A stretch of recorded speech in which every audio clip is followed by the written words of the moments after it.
শিক্ষা ও জ্ঞান অর্জনের মাধ্যমে আকল উৎকর্ষিত করে জীবনের প্রতিটি পদক্ষেপে তা বাস্তবায়ন করার নামই হলো হেদায়েত।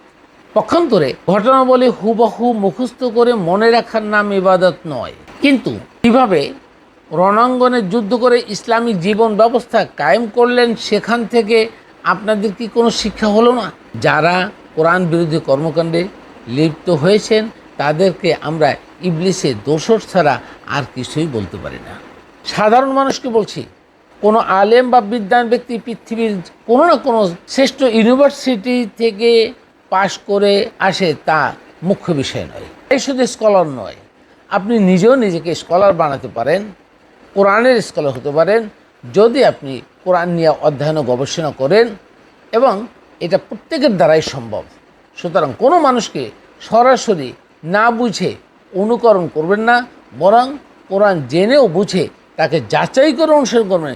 কোনো ব্যক্তি যদি কোরআনের সাথে মিল রেখে কথা বলে আপনাকে অনুসরণ তাকে করতে হবে, আর যদি কোরআনের সাথে মিল না থাকে তাহলে অনুসরণ করবে না। সুতরাং সবাইকে আগে কোরআন পড়তে হবে, কারণ সকল ইউনিভার্সিটিগুলোতে মানব রচিত গ্রন্থ পড়ানো হয়। কোনো মানব রচিত গ্রন্থ শতভাগ সঠিক মনে করার আগে অবশ্যই কোরআনের সাপেক্ষে তা যাচাই বাছাই করে নিতে হবে।